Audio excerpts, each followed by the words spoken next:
called True Stories from Nature. It was a picture of a boa constrictor in the act of swallowing an animal. In the book, it said, boa constrictors swallow their prey whole without churning. After that, they are not able to move and they sleep through 6 months that they need for digestion. After some work with the pencil, I made my first drawing. My drawing number 1. It looked something like this. And I decided to show it to the grown-ups. Is this drawing frightening? I asked. They looked and said, frightening? Why should anyone be frightened by a head? I said, it's not a picture of a head, it's a picture of boa constrictor's digestion and egg. Grown-up answered, you better stop drawing and devote yourself instead to geography, history, arithmetic, or grammar. So, at the age of 6, I gave up what might have been a good career as a painter and chose another profession. I learned to pilot airplanes, but I always kept my first drawing with me as a gest of true understanding. In my trips, where I met a grown-up who seemed intelligent, I tried the experiment of showing him my drawing number 1. So, I tried to find out if it was a person of true understanding. But whoever it was, he or she would always say that it's a head.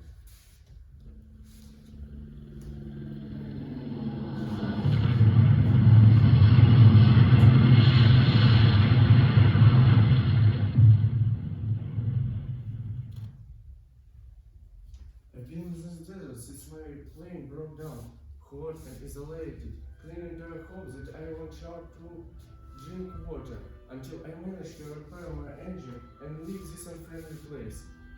Since I landed, I've seen nothing but sand. How come I see people? No doubt, it must be a mirage. If you please, draw me a sheep. What? Draw me a sheep. But I can't draw. It doesn't matter. Draw me a sheep.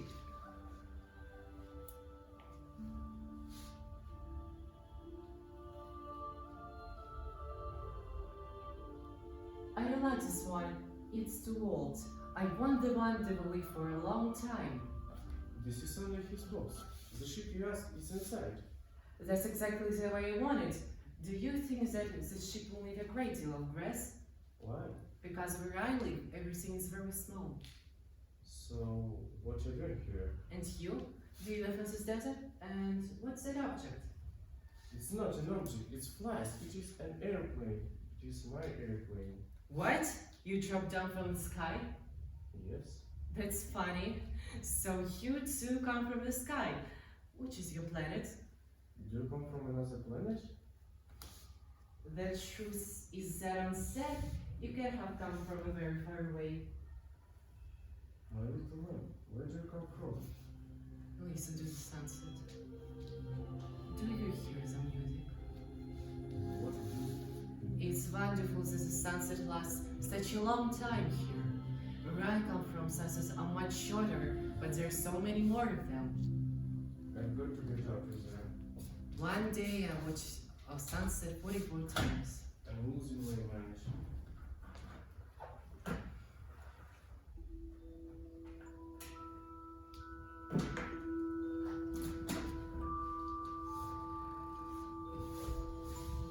Will you tell me a story, little prince? If you want it so, here is my story. I come from a distant planet with volcanoes, a few baobabs, and my flower. It was exceptional, I mean my flower, quite unlike the plants that it before on my planet. First, I thought it was a new kind of baobab, until the day she woke up, yawned, and said, I'm scared so lovely. I beg that you excuse me. My petals are still disarranged. "Oh, how beautiful you are! Really? I was born at the same moment as the sun. Is there anything that I could do for you?" I guess so. If you could do me this kindness and bring me some water. I think it's time for breakfast.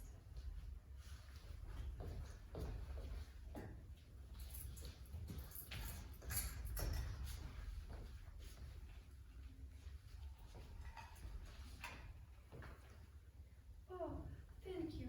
And one more thing. I'm terrified of rats. Could you find some screen for me? A screen? It's very cold So at night, I want you to put me under a glass globe. You see, rats are my only trouble.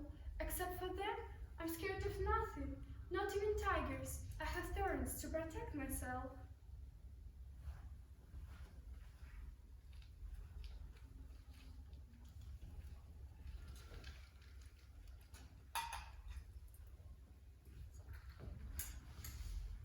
I'm leaving the planet. And maybe I'll never get back here. It's quite possible. So I'm here to say goodbye. I've been silly. I'm very sorry. Try to be happy. Of course I love you. It's my fault that you haven't known it before. But it doesn't matter now. You decided to go away, so go. But who's going to look after you?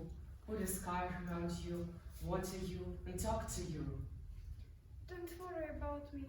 I'll keep in touch with caterpillars and later get acquainted with the butterflies. Now go. I don't want you to see me cry.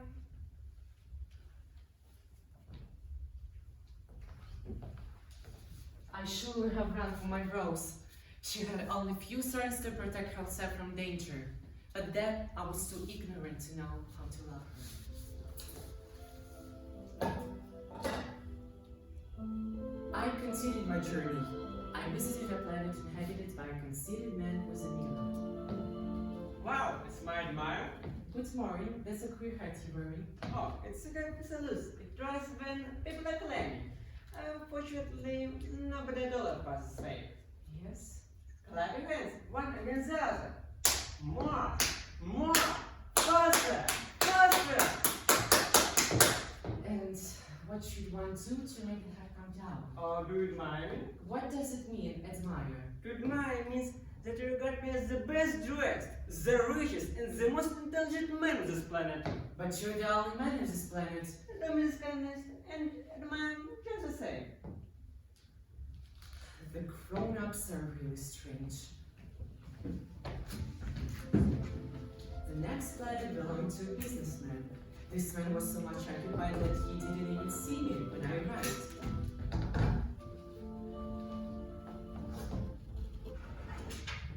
3 and 2 make 5. 5 and 7 make 12. 12 and 3 make 15. Good morning. What are you doing? During the 22 years that I've inhabited this planet, I was disturbed only 3 times. The first time was 22 years ago, when some goose fell from goodness knows where, and I made 4 mistakes in my addition. The second time, 11 years, I was disturbed by an attack of rheumatism. I don't get enough exercise. I have no time for laughing. The third time, well, this is it. So, what are you counting? The little object you see in the sky. 12 and 3 make 15. And what do you do with stars? What do I do with them? I own them. How come? Well, they belong to me because I was the first person to think of it. When you find a diamond that belongs to nobody, it's yours. When you discover an island that belongs to nobody, it's yours. When you get an idea before anyone else, you take out a patent on it, it's yours. So with me. I own the star because nobody else before me ever thought owning them. Yes, that's true. And what do you do with them? I administer them, I count them and recount them. It's difficult, but I am a man who is naturally interested in matters of consequence. I myself water flower. I used to water it every day. The grown-ups are really extraordinary. Oh, that's my rose? It's just. It's really good. Of course it has more petals than a longer stem. Listen, I told you, I don't draw. Maybe if you kept on drawing, you could become an artist instead of. Instead of what? Look, can you see I'm busy with important things? I'm this matter of life and death. Look how much time I wasted on pictures to see the stories.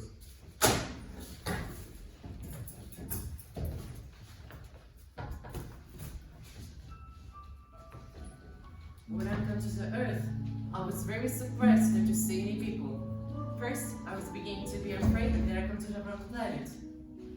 I climbed a high mountain. From a high mountain as high as this one, I shall be able to see the whole planet and all the people. Good morning! Good morning, good morning, good morning. Who are you? Who are you? Who are you? Who are you? Be my friends. I'm all alone. I'm all alone, all alone, all alone. What a planet. It's dry and spoiled and people have no imagination. They repeat what everyone once says to them. On my planet, I had a flower. She was always first to speak.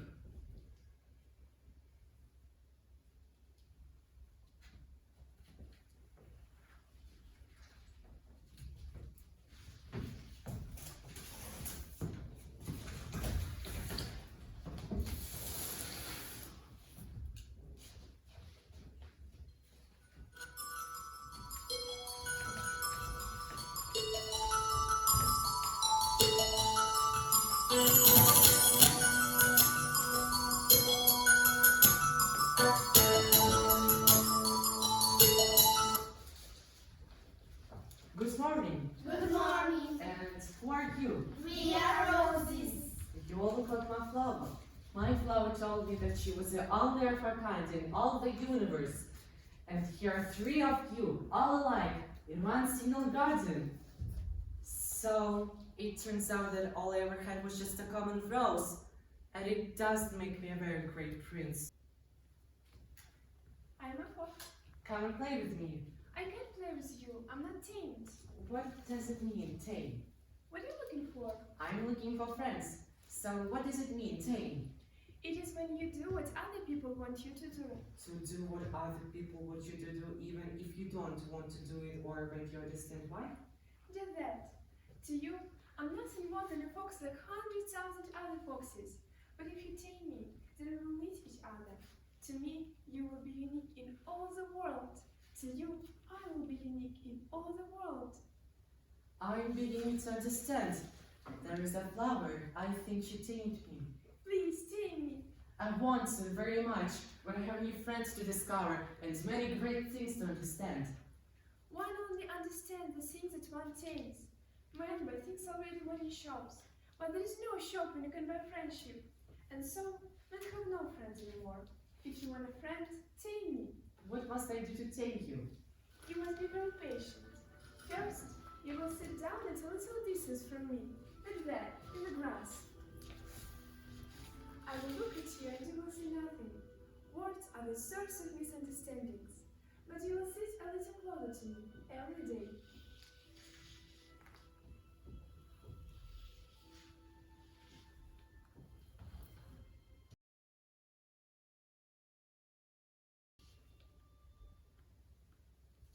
I think we're friends already. But now, it's time for me to go. Can't you stay a little longer? If you go, I will cry. It's your own fault. I never wished you any sort of harm. You want me to tame you. Yeah, that is so. But before you go, I want to tell you a secret. It's only with the heart that one can see rightly. What is essential is invisible to the eye. What is essential is invisible to the eye. It's the time that you waited for your rose that makes your rose so important. It's the time that I wasted for my rose. Men have forgotten this truth, but you mustn't forget it. You become responsible forever for what you've tamed. You're responsible for your rose. I am responsible for my rose.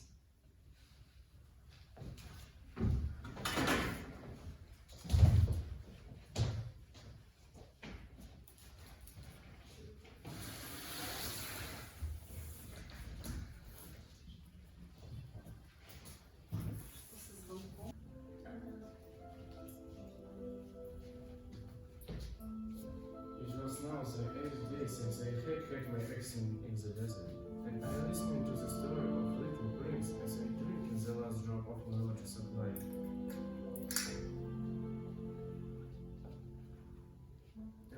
This memories of yours are very charming, but I have nothing more to drink, and I should be very happy if I could walk towards a spring of fresh water. My friend, the fox. My dear friend, this doesn't have anything to do with the fox, But why not? because I'm dying of thirst. It's a good thing to have had a friend. I'm glad to have had a fox as a friend. But I'm thirsty too. Let's look for a well. Water may also be good for the heart. The stars are so beautiful. My planet is so beautiful. And the desert is so beautiful. Yes, the house, the stars, and desert, what gives them their beauty is invisible. I'm glad that you agree with my folks.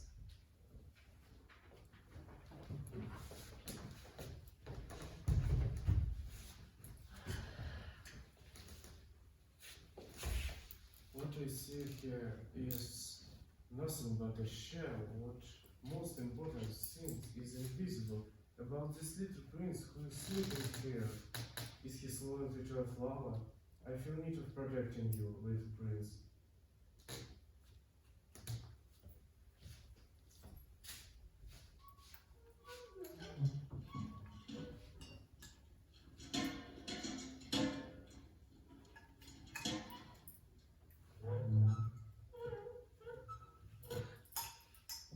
Do you hear? We have back in the well, and it's sitting. I'm thirsty for this water. Give me some of it to drink. Men in your planet grow many roses in the same garden, but they don't find what they're looking for. No, they don't. And what they're looking for may be found in one single rose or in a little water if they look with their heart. Yes, that is true. Now you must work. You must return to your engine.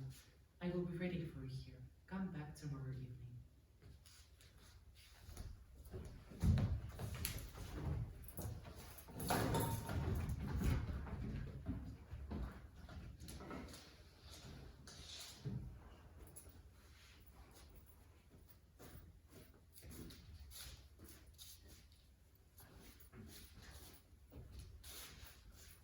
I'm glad that you have found what was the matter with your engine. Now you can go back home. How do you know about that? I'm going back home too. It is much farther. It is much more difficult.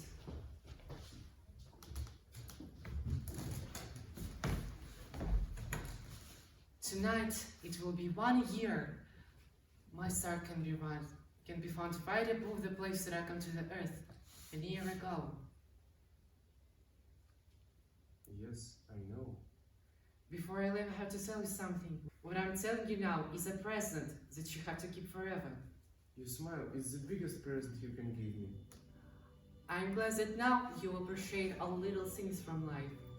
Listen to me, please. Remember that I'll be one of the stars. Remember that I'll be laughing in that little one. And if you look at the sky at night, you, and only you, will have stars that can laugh. But now, goodbye, my dear friends. Goodbye, little prince. I shall never forget you. Goodbye, little prince.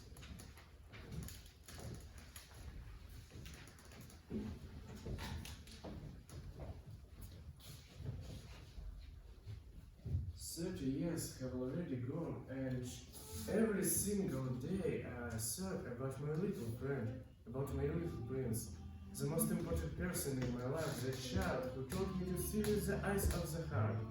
And if you come exactly under this star, a little man who loves, who has golden hair, and he refuses to answer the question, you will know who he is. If this happens, please send me a message telling me that he has come back.